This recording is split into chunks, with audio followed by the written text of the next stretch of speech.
السلام علیکم ورحمۃ اللہ وبرکاتہ۔ الحمدللہ رب العالمین والصلاة والسلام علی سید المرسلین وعلی آلہ وصحبہ اجمعین ومن تبعہم بإحسان الی یوم الدین، اما بعد فقد قال النبی صلی اللہ علیہ وسلم واعجز الناس من بخل بالسلام۔ اللہ کے رسول صلی اللہ علیہ وسلم نے ہم کو سلام کے آداب سکھائے ہیں، اور الحمدللہ ہم نے کئی مجلسوں میں اللہ رب العالمین کے اور اس کے رسول صلی اللہ علیہ وسلم کے بتلائے ہوئے طریقے کے مطابق سلام کے آداب کو سیکھا ہے، اور اللہ رب العالمین سے دعا ہے کہ جو باتیں ہم نے سیکھی ہیں اس پر اللہ رب العالمین ہم کو عمل کرنے کی توفیق عنایت کرے، آمین۔ عزیز بچوں، آج ہم اللہ کے رسول صلی اللہ علیہ وسلم کی ایک ایسی حدیث کا ذکر کریں گے جس میں اللہ کے رسول صلی اللہ علیہ وسلم نے سلام کو بندے کا ایک مسلمان کا حق قرار دیا ہے۔ سلام کرنا یہ اللہ کے رسول صلی اللہ علیہ وسلم کی سنت ہے، لیکن سلام کا جواب دینا یہ ایک بندے کے اوپر ریٹرن میں اس کو سلام کا جواب لوٹانا یہ ایک مسلمان کا حق ہے، اور قیامت کے دن وہ اللہ رب العالمین کے سامنے کھڑے ہو کر ہمارے خلاف کیس دائر کر سکتا ہے، ہم سے جواب مانگ سکتا ہے، اللہ رب العالمین ہم سے سوال پوچھ سکتا ہے اس تعلق سے۔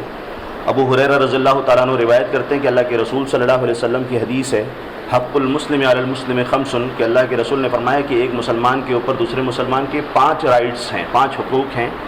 جس میں سے پہلا حق اللہ کے رسول نے جو بیان کیا ہے وہ سلام کا جواب دینا ہی ہے۔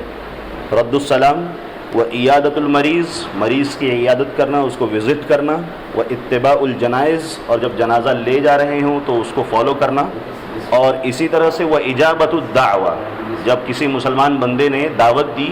تو اگر کوئی مناسب ریزن ہے تو اس کی دعوت کا انکار کیا جا سکتا ہے، وہ بھی اس کو خبر کر کے، ورنہ اس کی دعوت کو قبول کرنا ضروری ہے، اس کا حق ہے۔ وہ تشمیت العاطس،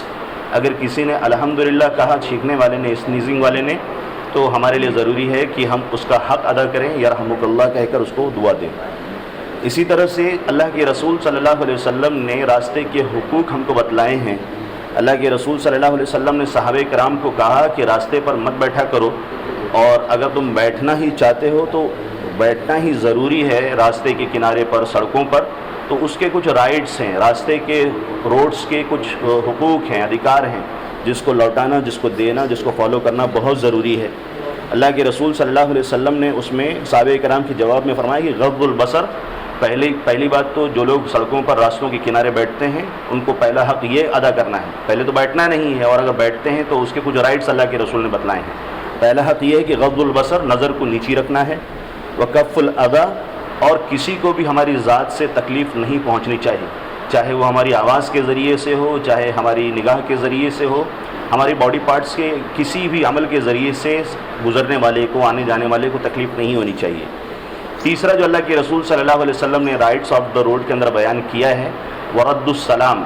سلام کا جواب دینا ہے۔ کسی نے ہم کو سلام کیا ہے، بنا کسی بھید بھاؤ کے اور اگنور کیے ہوئے ہمارے پاس ضروری ہے کہ ہم اس کے سلام کا جواب دیں۔ وہ امر بالمعروف، اور بھلائی کا حکم دینا ہے، وہ نہی عن المنکر، اور برائی سے روکنا ہے۔ یہ راستے کے حقوق اللہ کے رسول صلی اللہ علیہ وسلم نے بیان کیے ہیں۔ یہی وجہ تھی کہ اللہ کے رسول صلی اللہ علیہ وسلم نے فرمایا کہ جب 2 مسلمان آپس میں ملاقات کرتے ہیں فَيَتَصَافَحَانِ، تو ملاقات کرنے کے وقت ایک دوسرے سے مصافحہ کرتے ہیں، وہ ہاتھ ملاتے ہیں، تو اس کا بدلہ کیا ہے؟ اللہ کے رسول نے فرمایا ہے اِلَّا غَفَرَ لَهُمَا قَبْلَ أَن يَتَفَرَّقَا، تو قبل اس کے کہ وہ دونوں جدا ہوں، الگ ہوں، سلام کرنے کے بعد، مصافحہ کرنے کے بعد، اللہ رب العالمین ان کے گناہ صغیرہ کو معاف کر دیتا ہے۔ یہ صحیح ترغیب و ترہیب کی روایت ہے۔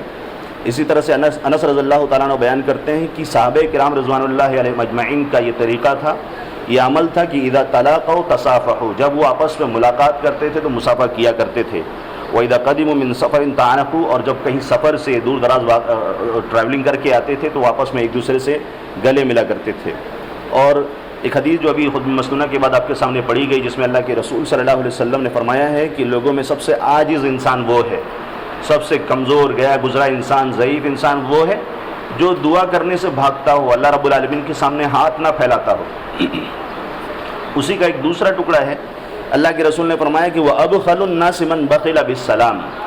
لوگوں میں سب سے بخیل، سب سے کنجوس، مائزر انسان وہ ہے جو سلام سے کنجوسی کرے۔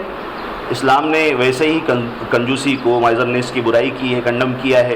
شح کی اللہ رب العالمین، اللہ کے رسول صلی اللہ علیہ وسلم نے اس کی مذمت کی ہے، برائی بیان کی ہے۔ اسی لیے سلام کے بارے میں صرف ہم کو اپنے زبان سے کچھ الفاظ ادا کرنے ہیں، اس میں اللہ کے رسول نے فرمایا کہ یہ سب سے بڑا بخیل ہے۔ صحابہ کرام کا کیا عمل تھا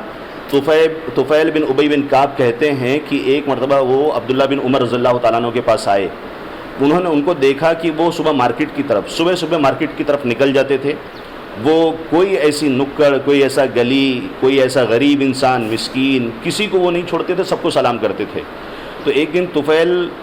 بن ابی بن کعب نے عبداللہ بن عمر رضی اللہ تعالیٰ عنہ کو فالو کیا اور ان سے پوچھا کہ میں نے آپ کو دیکھا ہے بازار میں آپ جاتے ہو، کہیں رکتے نہیں ہو،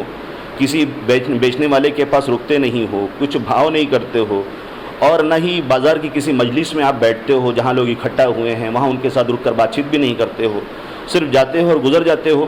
آؤ آج بیٹھ کر یہاں بات کرتے ہیں. تو عبداللہ بن عمر رضی اللہ تعالیٰ عنہ نے اس کا ریزن بیان فرمایا. انہوں نے کہا کہ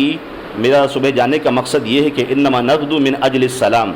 نسلم علی من لقینا. میرا صبح جانے کا مقصد یہ ہے کہ میں جس سے بھی جاؤں صبح ملاقات کروں وہاں میں اس سے سلام کروں. تو صحابہ کرام سلام کو عام کرنے میں، اس کو پھیلانے میں اتنی کوشش کیا کرتے تھے. اللہ رب العالمین سے دعا ہے کہ ہم کو اللہ کے رسول صلی اللہ علیہ وسلم کے بتلائے ہوئے صحیح سنت کے مطابق اس حدیث پر عمل کرنے کی توفیق عنایت فرمائے.